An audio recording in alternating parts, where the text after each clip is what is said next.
So hello everyone, welcome to फिल्मोपीडिया।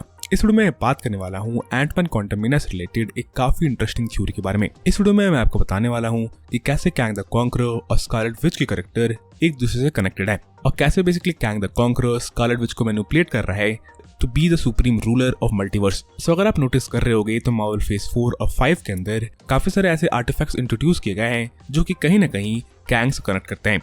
सैंची in the 10 rings के अंदर सैंची के रिंग्स मोस्ट प्रोबेबली कैंग को ही सिग्नल भेज रहे थे। इसके अलावा मिस मार्वल के बैंगल्स भी कहीं ना कहीं कैंग से ही कनेक्टेड हैं। इसके अलावा आप सबको ये पता होगा कि सबसे पहला आर्टिफैक्ट जो कि फेज 4 के अंदर इंट्रोड्यूस हुआ था वो था डार्क होल्ड। तो ऐसा हो सकता है कि डार्क होल्ड भी कहीं ना कहीं कैंग द कॉन्करर से ही कनेक्टेड हो। अगर आप सबने मल्टीवर्स ऑफ मैडनेस मूवी देखी होगी तो उस मूवी के अंदर हमें बताया गया था कि स्कारलेट विच डेस्टिन्ड है टू डिस्ट्रॉय द मल्टीवर्स और टू रूल द मल्टीवर्स। और आप सबको पता है कि कैंग का भी यही मोटिव है कि वो मल्टीवर्स को रूल करे। सो क्योंकि स्कारलेट विच डेस्टिन्ड है टू बिकम द रूलर और डिस्ट्रॉयर ऑफ द मल्टीवर्स और दूसरी तरफ कैंग द कॉन्करर ये चाहता है कि वो मल्टीवर्स का सुप्रीम रूलर बने, तो ये कॉन्फ्लिक्ट बेसिकली स्कारलेट विच को कैंग द कॉन्करर का नेचुरल एनिमी बना देता है। कैंग द कॉन्करर को डेफिनेटली उस प्रोफेसी के बारे में पता होगा जिसके अकॉर्डिंग स्कारलेट विच मल्टीवर्स की रूलर बन सकती है या मल्टीवर्स की डिस्ट्रॉयर बन सकती है। इसलिए ऐसा हो सकता है कि कैंग द कॉन्करर ने डार्क होल्ड को क्रिएट किया या फिर आप बोल सकते हो कि फेक डार्क होल्ड को क्रिएट किया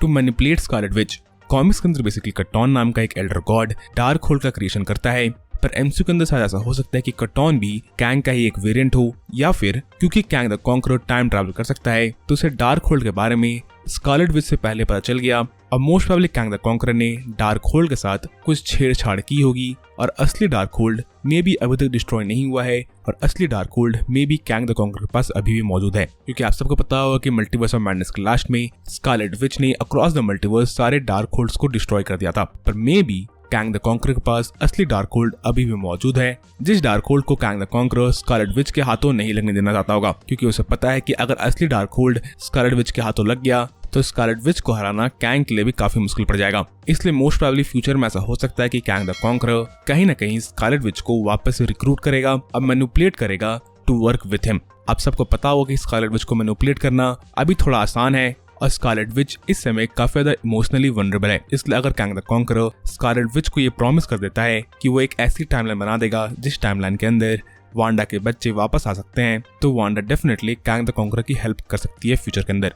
और वांडा डेफिनेटली मरी तो नहीं है मल्टीवर्स ऑफ मैडनेस के अंदर और डेफिनेटली वांडा को हम वापस आते हुए पक्का देखने वाले हैं। और ऐसा भी हो सकता है कि एंटमैन ने क्रेडिट सीन के अंदर ही हम कैंग द कॉन्करर को क्वांटम रेल्म से निकलने के बाद वांडा के पास जाते हुए देखे और वांडा को रिक्रूट करते हुए देखें ताकि वो अर्थ 616 और पूरे के पूरे मल्टीवर्स को कॉन्कर कर सके। सो वांडा बेसिकली एवेंजर्स के लिए एक काफी बड़ी वेपन हो सकती है अगर वो एवेंजर्स के साथ फाइट करती है तो। पर अगर कैंग द कॉन्करर वांडा को मैनिपुलेट करने में कामयाब हो जाता है तो वांडा एवेंजर्स के लिए सबसे बड़ी विलन भी बन सकती है। बाकी आप मुझे कमेंट्स में लिखकर बताना ना भूले कि आपको ये थ्योरी कैसे लगी और आप वांडा को एक बार वापस से एमसीयू में देखने के लिए कितने एक्साइटेड हो, ये भी मुझे कमेंट्स में लिखकर बताना ना भूले। बाकी इस वीडियो के लिए इतना ही। अगर आपको वीडियो पसंद आई तो वीडियो को लाइक करना ना भूले और अगर हमारे चैनल पहले बार आए थे तो चैनल को सब्सक्राइब करना ना भूले।